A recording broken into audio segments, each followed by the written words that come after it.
welcome to the July DMI Advocacy Update, where we have the 8th District Alder, MGR Govindarajan, here today to talk about all things in the campus area of downtown, what's happening overall in the city. We're excited to have a great conversation with Alder Govindarajan. He's doing wonderful things here in the city and in downtown. We'll talk to him in a few minutes. We want to thank our sponsors. We are so thankful for this great group of sponsors who have been with us since the beginning of our Advocacy Update series. Our major series sponsor, Sinair, and our supporting sponsors, the Fiore Companies and Hush Blackwell. Huge thanks to Sinair, Fiore Companies, and Hush Blackwell. And as always, we've got great friend of the podcast. Is that a thing I can say? Is this a podcast? It is what it is. I don't know what it is. Yeah. We'll call him a friend of the pod, Senior Vice President of Business Development for Sinair, Chris Gillings. Chris, how's your summer going? Jason, it's going well. Busy. It's hard to believe that we're here at the end of July. It feels like I just turned the page on 2023, and here we are with on 2023. So 18 months ago, not just 6 months ago. Yes. So yeah, it's been going quickly. Certainly plenty to do, and we've been staying busy. How is everything at Sinair? Good, as always. As I think we had on last month's pod, WEED has been very active in allocating tax credits to various affordable housing projects. So that's got our full and undivided attention right now as we're setting the path forward for the work that we're going to do in the coming year. But as always, it's good to connect here. One of the reasons why we love this is because it lets us talk a little bit more about how you build a healthy community. Affordable housing is certainly a part of that, and grateful to have the Alder on here today, particularly to talk about issues on campus, because the tax credit program is unfortunately something that does not help out student housing. And as we all know, the cost of college education has gone up. The cost of housing in Madison is rising very quickly and is in short supply, and nowhere more so than on campus. So it's good to hear, and it's always good to see that there's attention on not only how do we keep housing affordable for everybody in the general community, but for those in and around campus that either work there, live there, or are students there, because it's a big part of what makes Madison Madison. Yeah, absolutely, Chris. I couldn't have said it better myself. Really in talking about all that demand that's happening on campus because of campus, but around campus as well in the downtown section. So you really have these confluence of a lot of workforce moving in, a lot of students. It's a hot city. It's putting some significant amount of pressure on the housing market and many other parts of the city, transportation networks and all the rest. And we're excited to have the Alder here today to talk more about the work that he's partnered with us on the Affordable Student Housing Working Group. But Chris, your team just does amazing work. I want to say a big thanks to you and a personal thanks here to Nicole and Solheim and the team, who's going to be joining us at Rotary Club of Madison in a few weeks here to talk about affordable housing. You all are doing this work and represent it well, and make sure you get that message about the true crisis that's happening right now in the city and the steps that we're taking to try to improve that for everyone. So thank you, Chris, for all the work that you do. We really do appreciate it. Absolutely, Jason. Insane. And absolutely. Well, we'll see you on a Little League diamond soon. Chris, as we've gone on before, is an amazing manager for the West Madison Little League teams. So if you're ever at West Madison Little League, check out Chris's games. There you go. There's a plug for you. There you go. There's a plug for my coaching. His coaching is that good. You should go watch. No, we're so thankful, Chris. Thank you again to Sinair, our friends at the Fiore Companies, and Hush Blackwell. In the DMI world, we got a couple of topics we want to talk about in advocacy. First, the DMI Board of Directors approved a position statement a few weeks ago to advocate for the Monona Terrace location for potential new passenger rail station to be located. We've talked about it before on this podcast, but the city of Madison is going through a station siting work right now. They've got several options on the table for passenger rail to come back to Madison, have a station here that will connect first the city of Madison and Milwaukee with an extension of the very successful Hiawatha line that currently runs between Chicago and Milwaukee. We're hoping for 4 times a day train service, and DMI is advocating for that station to be located near the Monona Terrace. We've had that location was chosen several years ago, about a dozen years ago. Unfortunately, that did not happen. But this time around, we think we're going to have a successful application to move forward and create that passenger rail station near the Monona Terrace. It's the station that we feel makes the most sense. It's in the center of the city, located to the closest and largest number of workers and residents as well. It is part of current transportation infrastructure, just a few blocks away from bus rapid transit and many other amenities. It's connected by bike, it's connected by ped. It's the right location. And so you will hear more from us in the coming months as the city's process moves forward. So again, the DMI Board of Directors is proud to recommend that Monona Terrace be the station siting for the new passenger rail station. There are a couple of other opportunities here that I wanted to make sure that you all knew about. The Lakeway, Madison Lakeway, which was formerly known as the John Nolan Waterfront, is moving full steam ahead.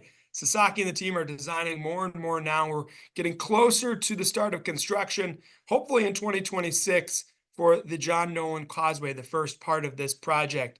This is a true public-private partnership, and the private side of things, Madison Lakeway Partners, which I'm a proud executive board member of, is in the process of hiring their first executive director, and this really will launch this important initiative in the downtown, and it will make it move much more quickly. We also want to talk about a position that DMI is hiring as part of the downtown Madison strategic visioning work that we're helping champion along with Alder, Govindarajan, and the city of Madison, and another true public-private partnership, which should kick off later this year. We're hiring national consultants to do that work and to really look at what downtown Madison should be in the future. We're hiring a director of placemaking and economic development. It's going to be a shared position between Downtown Madison, Inc.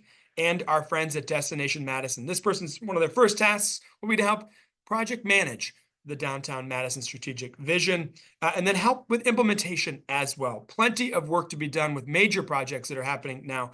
That job posting will go out in the next week or so. So if you know of anyone interested, please contact us. Lastly, we talked about this last month, but myself and the Alder testified in front of the Housing Strategy Committee and gave a series of recommendations to both the city, not both. I don't know why I said both. There's 3 sets. You can't have both in 3 sets. Whoops. 3 different pods. We have UW Madison, recommendations UW Madison to the private development community, and to the city of Madison, recommendations to improve the affordable housing situation. We're going to talk about that more, though, with the Alder. And I think that's perfect timing to bring in the 8th District Alder, MGR, Govindarajan, who is been now in office for a few years. We are so excited to have him help lead this city, particularly the dynamic 8th district, which basically is the campus area which runs south to Regent, and then just around the Camp Randall area on the western boundary. Alder, how you doing today? I'm doing good, Jason. Thank you so much for having me. How are you? We're doing great, and thank you. I just want to say a personal thank you. You've been just fantastic to work with on the Affordable Student Housing Working Group and on several other projects, namely on some of the Regent Street work, which we've talked about at length with Rob Gottschalk a few podcasts ago. So thank you for your leadership, particularly when it comes to housing. This is a big issue for you, right? You hear this from many of your constituents, don't you? Yes, housing is probably the biggest thing I hear about day in and day out from my constituents. But no, again, a huge thanks to DMI as well, because as much as we've worked together on all of these things, it's also been one of the most efficient way for me to get work done as an alder, working with you guys. So thanks for that. Well, that's good to hear. I mean, I think some of the best work right now is happening on the public-private sector, and where I think we'll talk about Regent Street later, some of the work that we did along with Alders Tag Evers, Regina Vitavere, Mike Revere, and Juliana Bennett. But let's get to that 8th district. And I think we just highlighted probably one of the biggest issues you have, affordable housing. But what are the top issues that are facing your constituents in the 8th district right now? Yes, so housing, obviously everyone knows this. It's the #1 issue on every student's mind all the time. We want to make sure that there's safe housing and that there's affordable housing. So that's #1. And then really it's just the everyday things that students deal with. So it's making sure that buses are arriving on time, that they're not delayed in the snow. A passenger rail you mentioned earlier is actually something that students are starting to talk about a lot more frequently. I'm very excited to hear that DMI is endorsing the Monona Terrace location. I think for campus, that's the best one. ped bike infrastructure is a big one, making sure that bikers can get to one place to another safely, without too many obstacles, without pedestrians in the way, and make sure that both are being safe while doing it. But other than that, just general safety as well, making sure that people can get around at all times of the day and night, without any perceptions of any threats or anything. But so those are like the common issues that I hear on an everyday basis. But that's District 8. We have a lot going on. A lot of the issues also always focus on campus as well, but yeah. Absolutely. And you're so interconnected with the downtown. We get out of towners come in and say, well, how close is UW-Madison to downtown? And honestly, we just start to laugh. We're like, it's all one and the same. There's no border. Are you seeing any other issues in downtown? Because you obviously represent the campus area, but also residents that are not students. What are you hearing about the issues that are facing downtown in general, including the 8th district? Yeah, I mean, the issues kind of overlap pretty consistently. Housing, transportation, and safety. Like those are the big ones that I hear pretty frequently. Um, every so often, there's more emphasis on one over another depending on the time of year. In the wintertime, there's a lot more concerns about transportation, for example. But as soon as you get to October or move-in period, then there's why is it so hard to find housing, or why is it so hard to get my security deposit back? Those kind of issues come back pretty frequently. As soon as spring hits, it's, oh, like I'm trying to bike, but there's a lot of people walking in this shared bikeway, or I'm trying to cross, but there's a person who's running a red light just because they're on a bike. So those kind of issues are the things that are coming up pretty frequently. There's some big issues obviously happening in the larger city of Madison that we're seeing conversations, obviously, potential, the budget shortfall, potential referenda. What are the big issues that you're seeing and are really want to focus on citywide? Citywide, the budget's a big thing. I feel like almost every city council meeting, every committee meeting, it's about the budget all the time. We're facing that $22 million deficit. We're contemplating going to referendum at this point, whether we can ask taxpayers and voters to raise some taxes on themselves, or do we as a city have to cut some services? So that's the big question on everyone's mind right now. And then again, as I mentioned, housing and transportation when it comes to policy tends to be the big drivers of what alders tend to be focusing on. Yeah, obviously land use is one of your biggest powers, right? You're seeing, I think, distinct pressures on many parts of the city. What do those conversations look like within the council when it comes to different development? We're seeing projects on the west side, on the east side, on the north, and the south side. Where are the city's priorities when it comes to land use and making sure that we are building enough housing and developing properly as the city continues to grow at a rapid rate? Yeah, I think it's been quite an interesting conversation. I think it's changed a lot in the past couple of years as well. I think a lot of recent development has focused on the east side and downtown for sure. And now we're seeing a little bit more development happening on the west side. We're seeing the city staff, we're seeing a little bit more Alder support for more density, and bigger developments on the west side, where typically it's been a little bit more single family homes and stuff like that. And we're seeing a lot more neighborhood engagement as well. So it's really just taking that engagement from the neighborhoods, from the residents of that area, and trying to move forward in a way that also benefits the entire city. Obviously, neighborhoods really do matter. Like the type of housing that a neighborhood would prefer in that area, we have to take into consideration as a city. But the issues as a city it's basically been snowballing for years now. I think we're about 10,000 units behind. We have to build 2,000 units a year. And it seems like every year we're starting to meet that, but to really hit the problem and hit it hard, it seems like we're just scratching the surface right now. And it's been a recovery since COVID-19 as well, but we seem to be getting there. And we would really like to keep it going. At least I would, for the most part, I can say that for sure. But now it feels like the budget issue is looming at large, and we have to deal with that before we can really focus on housing as much as we have been, I feel like. So that's been discussion. Yeah, it obviously is a big discussion. You need to have resources to be able to move these issues. But back sort of question back to land use. you've been pretty progressive, particularly in and around the Regent Street area, north of Regent, which is a part of your district. You worked with Downtown Madison Inc., Alder Tag Evers, who just represents just on the other side of Regent Street, Alder Vidavere, who represents near Camp Randall Stadium, and Alder Revere, who sort of has the downtown end of Regent Street. You were a champion and a very strong champion of increased density on the northern side of Regent Street. Why was it so important that we added density in that comprehensive plan amendment phase? Yes, I think it was so important because it was the earliest option availability to do so. Um, the downtown area could not risk waiting any longer to add density. We need to be able to make it as easier to be able to build as soon as possible. And the comprehensive plan was happening at that time, and that's when we took that opportunity. You know this as well as I did. The easier we can make it to build, the easier we can solve these problems. Jason, I recently found out in the past 14 years, we've had about 60 different student housing related projects, and not a single one has been in District 8. Not a single one. Wait, that is news to me. Yeah. So 60, there have been 60 sort of student-oriented housing Yeah. projects, and none of them in District 8. Yeah, so I think it's about 2.5 miles from the center of campus. And if you go out that far, it's about 60 different student oriented housing. It's not dedicated student housing in any way, but not a single one has actually been built in District 8 yet. Obviously, we've had a couple proposals that have kind of stalled. We have LZ Management just doing their new one with Porch Light now, but that's going to take a couple years to actually have shovels in the ground. So that's something I just learned, and hopefully the Regent Street changes that we made later last year, that really incentivizes more development in that area, makes it easier to build taller than 6 stories. That's where you're able to actually meet your pricing as well a little bit.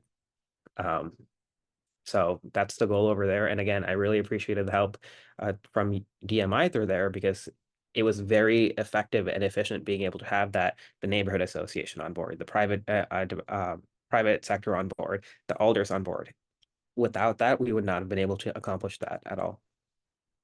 You were smart to be able to signal to developers, look, this is an area where we can develop. And I'm sort of still reeling from the statistic you just gave that 8th district has not. You're right, we have seen projects that have come and gone, but nothing has actually been implemented. Certainly several projects right next to you in both districts 2 and 4.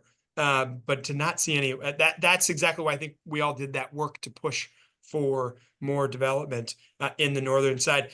The flip side of the affordable housing coin, though, is transportation network, right? I mean, you have to have both. And we've seen, obviously, bus rapid transit will be running through your district. What are some other solutions or potentially, more bus rapid transit you want to make sure that you prioritize to move students and everyone in the city in a more efficient way so that will help affordability, allow people to get to more places for work, all of the different things that transit are important for? I am so excited for BRT to come later this fall semester, or fall season, I guess. And so are students. But yeah, you're right. Like BRT is in the middle of downtown, and a lot of students tend to congregate in the downtown area, so they don't have to use BRT to get to campus all that often.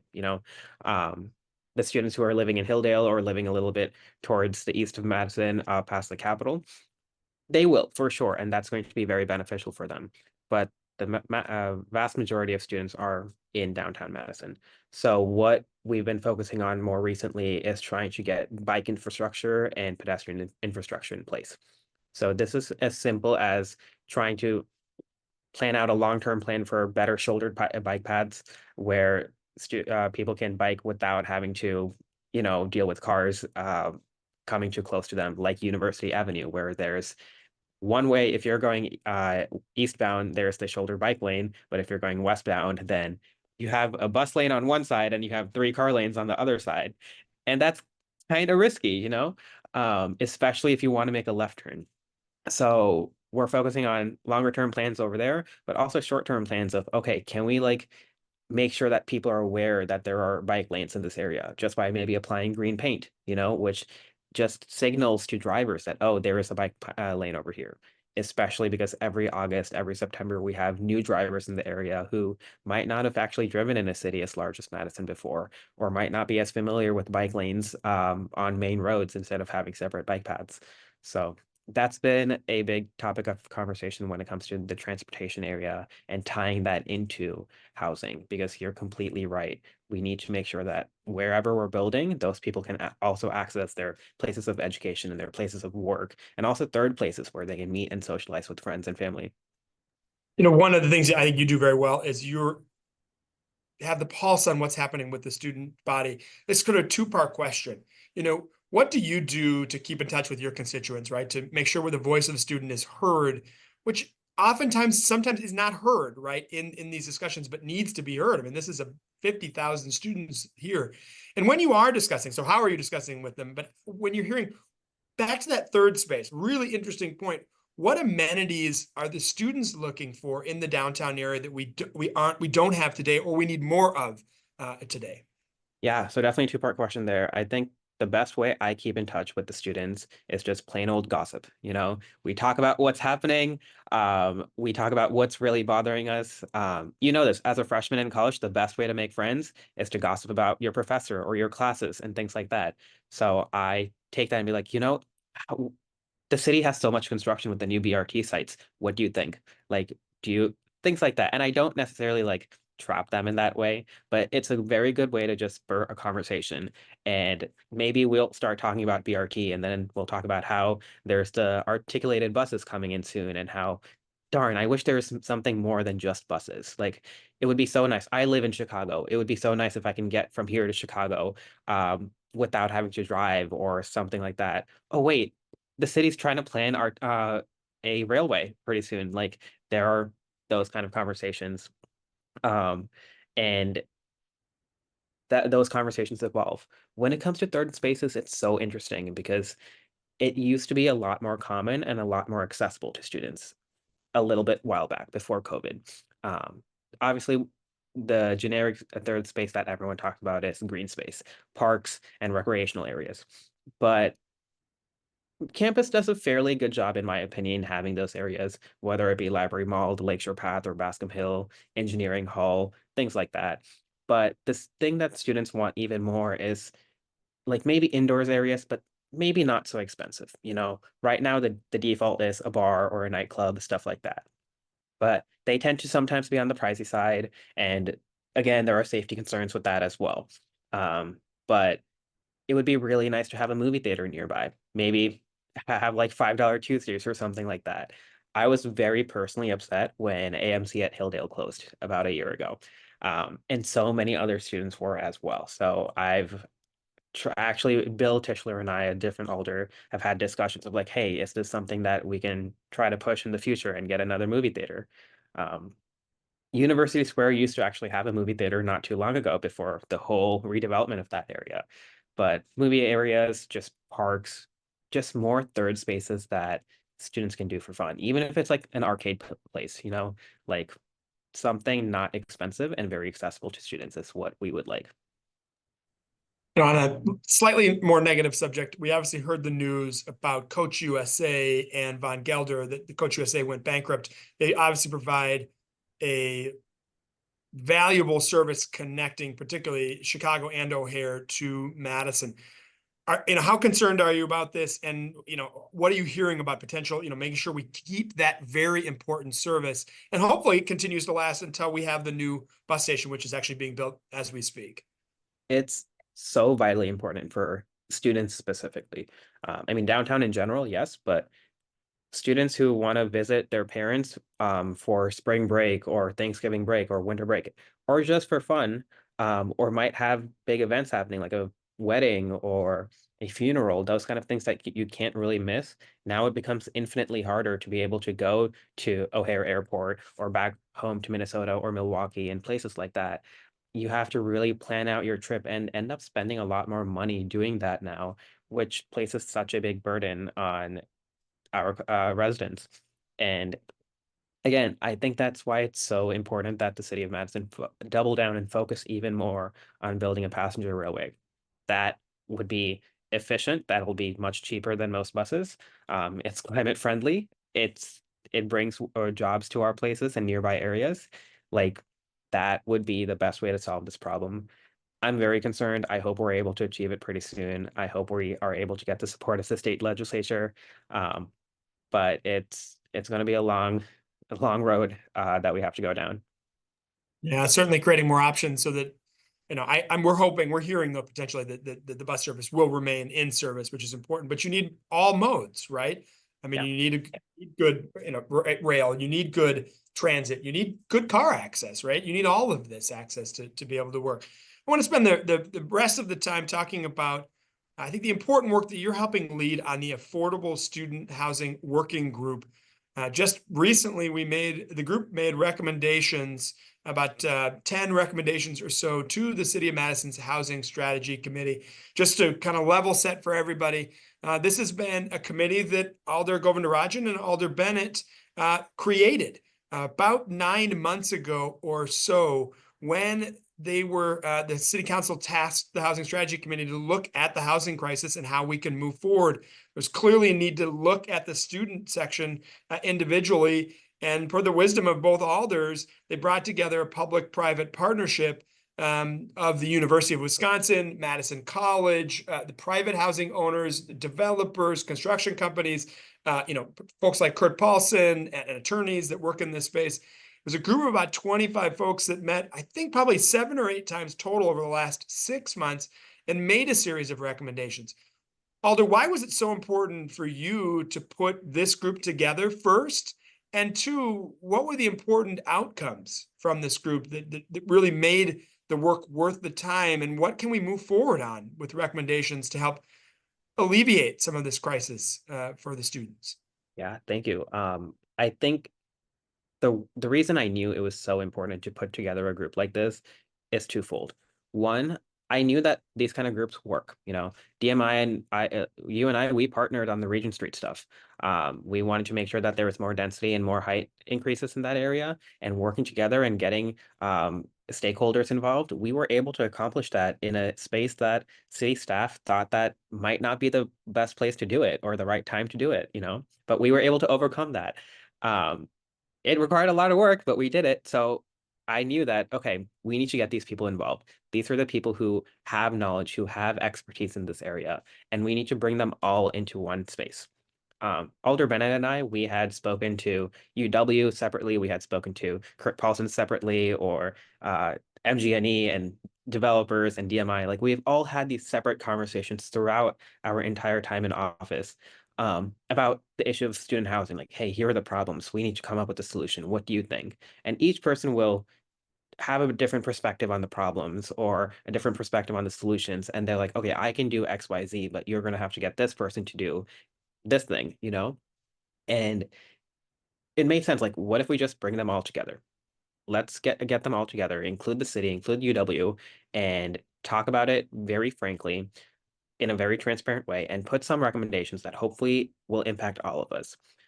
So very early on during the first meeting, we decided, okay, when we do put out recommendations, we want to break it out into 3 different buckets. We want the university to be able to do some recommendations. Like, we want them to do stuff. We want the city to implement some policies. And then we need to be able to allow the developers to build as well. So we made recommendations in 3 different buckets.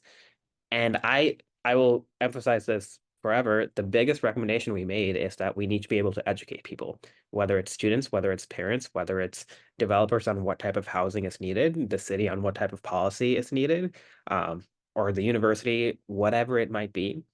We just found out that there is a severe lack of understanding of what the problem is and how to solve it. So education is the biggest thing we saw. But that's kind of how the overall gist of the meeting, how it kind of came into place, I suppose. Yeah. Yeah, it was an excellent group. Certainly there was not unanimity on all of the recommendations, but the fact that you had the different groups working together, I think, was important for 2 reasons. One, to get the recommendations themselves, which you highlighted one of those recommendations, but 2, it's about creating better relationships and building bridges between these different groups. They're not necessarily not getting along, but it's always good to actually always, be in front of someone and have a common goal. Now, when it comes to the city recommendations, Alder, there's some relatively bold recommendations, and really looking at the entitlement process. I know to speed up both the post and the pre-entitlement process, but also really looking at sort of that comprehensive plan and zoning changes, including height limits. What would you like to see when it comes to sort of height limits in and around the downtown to get more density in the center city? Jason, when I first got elected, I joked around with my campaign manager at the time, just saying like, how funny would it be if my goal for my 2 years is approving a a project that's maybe 20 stories tall? It was a joke, but the more and more I think about it, I'm like, what if we are able to at least get close to that? Why does Madison have a height limit? Now, I'll be very clear. I'm not talking about the capital preservation height limit. That's not something under city jurisdiction, and I've come under fire for that. So I'll be very clear about that. But there are other places that we don't necessarily need a very strict height limit. My district, for example, there's only 2 or 3 buildings that go above 6 stories, even though it's probably the most valuable area when it comes to people wanting or most demanded area, So that was a very strong recommendation we made to the city, just reevaluate whether we need a height limit. We wanted to reprioritize the area plans as well. The downtown area plan isn't up for another 2 or 3 years, even though downtown is where we're seeing the most amount of development proposals, where we're seeing the most amount of people moving in, whether they're students or recent graduates or much older people. Downtown is a very desirable area. We wanted to be able to allow developers to hire a consultant and make amendments to the neighborhood plans without having to use city resources and slow down the process. We want to be able to do it a little bit quicker and more efficiently. So there's tons of recommendations we made at the city level, and I do hope that the Housing Strategy Committee does consider them all and then eventually Common Council as well. Well, I think you talked about right at the beginning, one of the unique parts of this model is you're making recommendations to 3 different groups, right? To UW themselves, to the private development community saying, hey, we want this. And then, of course, to the city. Back to that private development community, there's some interesting thoughts. I think one of them, I found one of the most interesting recommendations, was recommending the private developer to build housing that can have flexible usage and users, right? And so, we're not building a specific only type of housing that if some reason the market changes, we can still use that housing for others. I think one of the light bulb moments people had was when Steve Brown Apartments talked about their Lucky building and the fact that there are many different users living in that space, including some families. And people thought, wow, I didn't really think of it that way, but because they built purposely that way. And one other item, and so last question I have for you is the data question. We really need data from the private side. We really don't have an understanding of where students are all living. There's a lot of folks living in, in basements, in ADUs, and in, duplexes and triplexes and quads. We just don't have all the information. And so one of the recommendations is to have the private side anonymously give more data to it. Also, the city of Madison had supported, along with UW, JLL to do both a study and a survey of the market. And I think we were provided with some excellent information, although we haven't received all that information yet. We're hoping as a committee to continue to meet and really dive more deeply into this JLL survey and keep asking potentially more questions as to what we need to see. What would you like to see from, now that we're starting to see the JLL survey, what information do you need as a policymaker to make the best policy possible, the information we may not have today? Yeah, no, that's a wonderful question. I value data above all else. I think that's the best way to learn the situation and see what's at hand and make the right recommendations and policy decisions. We from JLL, we did get a fair amount of good information. Obviously, we are waiting for that final deliverable and we're waiting to see that raw data. But we got a good idea of oh my goodness, did you know that almost 45% of all rental units for students don't ever go back on the market because students renew them? I had an idea being a student, I'm like, yeah, there's a good idea, but I never would have imagined it to be so high.